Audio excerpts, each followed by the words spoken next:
என்ன நீங்க நான் ஏதோ திருடின மாதிரி என்கிட்ட பேசுறீங்க? வாங்கினேன். ஆமா, என் மொபைல் கொஞ்சம் ப்ராப்ளம் ஆயிடுச்சு. புதுசா ஒரு போனை வாங்கி செலவு பண்ற அளவுக்கு என்கிட்ட காசும் இல்ல. மாச கடைசி, சரியா ஆபீஸ்ல சேலரியும் போடல, இன்கிரிமெண்ட்டும் வர மாட்டேங்குது. வேலையை மட்டும் வாங்குறாங்க, சேலரி இன்க்ரீஸே பண்ண மாட்டேங்கிறாங்க. நான் அதுதான் சொல்ல வரேன். ரிச் ஸ்ட்ரீட் இருக்குல்ல, அங்க பிளாட்ஃபார்ம்ல நிறைய சின்ன சின்ன கடைகள்லாம் இருக்கு. அங்க ஒரு கடையில இருந்து இந்த போன் செகண்ட்ஸ்ல வாங்கினேன். ஆமா, இதுக்கே 2000 ரூபாய் வாங்கிட்டாங்க தெரியுமா? ஆமா, அப்புறம் எங்கேயோ மிஸ் பண்ணிட்டேன். அந்த செருப்பு கடைக்கிட்ட தான் விட்டேனா? இப்பதான் ஞாபகம் வருது. மிஸ் பண்ணனும் பண்ணியா இல்ல வேலை முடிஞ்சு போன் தூக்கி போட்டு போயிட்டியா? என்ன வேலை புரியல. தெரியும், இந்த மறுநாளே இந்த போன். இந்த கதையெல்லாம் வேணாம். நீ பார்லர் அம்மாவோட ஃப்ரெண்ட் இருப்ப. ஆனா என் போனுக்கு நான் உனக்கு ஓகே, பணம் எல்லாம் வேண்டாம், நீங்களே போன் வாங்குனீங்க. அதுக்குள்ள என்ன இருந்துச்சுன்னு பாத்தியா? போனுக்குள்ள என்ன ஸ்பேர் பார்ட்ஸ் தான் இருக்கும். உள்ள தெரியல, ஆனா சீக்கிரமே தெரியும். புரியல. இந்த போனால எனக்கு 2000 ரூபாய் லாஸ். உன் கைக்கு இந்த போன் வந்ததால கையை விட்டு இந்த போன் போனப்ப எனக்கு. ஆனா ஒண்ணு, தப்பு பண்றவங்களோட அதுக்கு உடனே இருக்கவங்க தான் டேஞ்சர்னு சொல்லுவாங்க. உனக்கு பார்லர் அம்மா எவ்வளவு பரவாயில்ல. உன்னை கல்யாணம் பண்ணிக்க போறவன் தான் ரொம்ப பாவப்பட்ட பிறகு தான் இருப்பான்.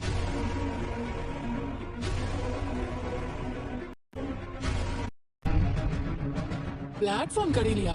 இந்த போன பிளாட் பார்லர் அம்மா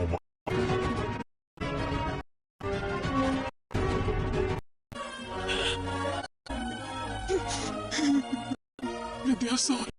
நான் அன்னைக்கு ஒண்ணு என்ன கண்டிப்பா அவன்கிட்ட உண்மையை சொல்லிருப்பேன். அது எதையுமே யோசிக்க. என் மாமியாரும் இந்த மனாச்சே வந்துட்டா போச்சு.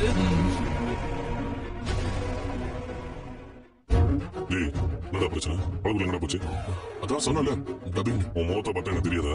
திருட்டு போய் முடிச்சிட்டு இருக்கிற. என்ன பிரச்சனை சொல்றா? பழகுலங்க தெரியலடா. எங்க போனான்னு தெரியல. போன் வேற ஆஃப்ல இருக்கு. வாங்க வாங்க. ஸ்ருதி இந்த மாப்ள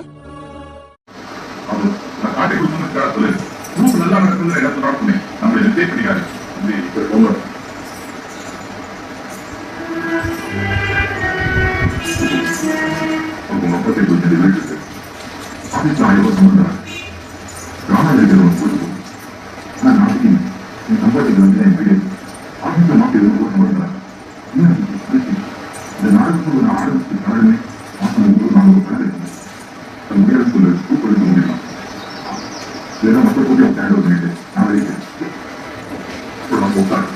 நீ இல்லாமல் இந்த கூட்டம் நான் தொடர்ந்து நடத்துவேன்.